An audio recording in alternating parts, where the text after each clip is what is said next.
So what this kind of like top development thing is, and kind of like what we are doing, and what I've been spending the last few years doing on the YouTube channel and working with a lot of writers one-on-one. So I don't know if you know, but what I've been doing the last few years has been working with writers one-on-one to essentially identify the problems in their story and rebuild it, right? Mm-hmm. So throughout this process and continuing to hone and hone and hone, we have essentially built our like view on storytelling, where essentially you can get an entire large overview of your entire script in like a few pages, right? Do you do that like manually, or is there a system? Like, how do you guys go about that? Do you have like checklists? So essentially what it comes down to is like this shows you kind of the things that encompass your story. So for example, some of those things would be the philosophical conflict, which is the beliefs that are going to be in battle, right? This creates that fundamental layer of meaning. Then how is this then related to your characters, right? What do they believe within this battle? This sort of creates your character web. Concept also plays into this. There's a video on my YouTube channel done by another top development guy, Alberto Hallfeld, where he's essentially talking about that your concept also becomes the externalization of these two ideas that are are fighting each other, right? So in Jurassic Park is one of the examples that he uses.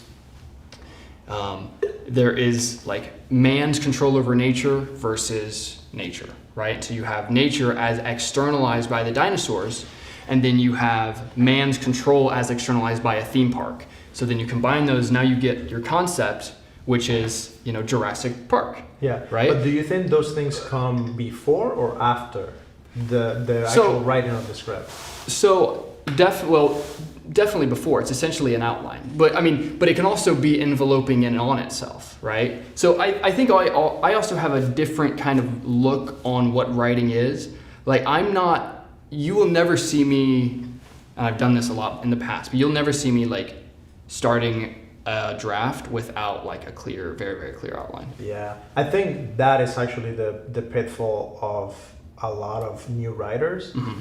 And we think this is all about the art, and there is art to it, but when I went to film school and I was taking the screenwriting classes, dude, it was like this epiphany of like, there is actually a formula. It's a craft. Yes. And I feel like when you're getting started, man, it's like you feel, I have this thing in me, like I feel like I can make movies and I feel like I have a story to tell. So you just want to sit down and write, and you have this poetic view of screenwriting. And when I have tried that, it's really cool for like a couple scenes. Mm-hmm.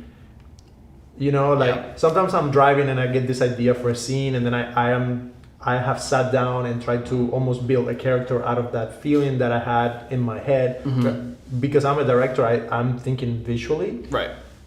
But it just doesn't work. Yeah. I mean, it requires knowing more of the pieces, and like with kind of our framework on story, it's like whatever you have, like let's say you have a couple of scene ideas. So like then this gives you what? Like maybe it gives you a piece of your concept, maybe it gives you a character or two, maybe it gives you a couple of scenes that might be in, let's say, your second act.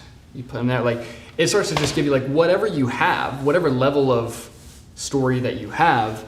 Whether even if you have like a completed draft, like you can still compare it to this thing and be like, okay, let me glean, what do I have here as compared to like this view on story?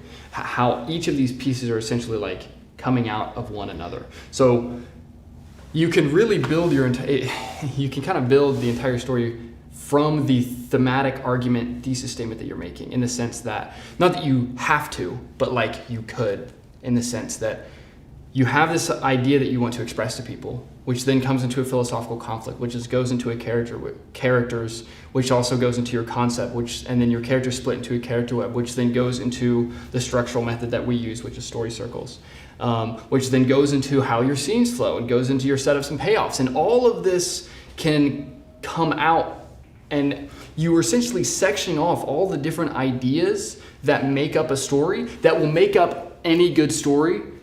So it's like, rather than taking all this time to refine the thing that you need to be talking about, you just know what you need to be brainstorming on immediately. So now you're just ideating on the fun part, versus being like, oh, wait a minute, how does a concept work again? Or how does my structure, do I use this beat pattern or use this guy's? It's like, if you can just cut all of that crap out and know the craft side of like how it needs to look to focus it, then you can focus on the more fun part, which is finding your story idea and figuring out exactly what it is you want to say and experimenting with characters and scenes. Thank you guys so much for watching. If you like this episode, please send it to a friend. And this episode over here, I think you're really going to like it if you can check it out. And again, we'll see you in the next one.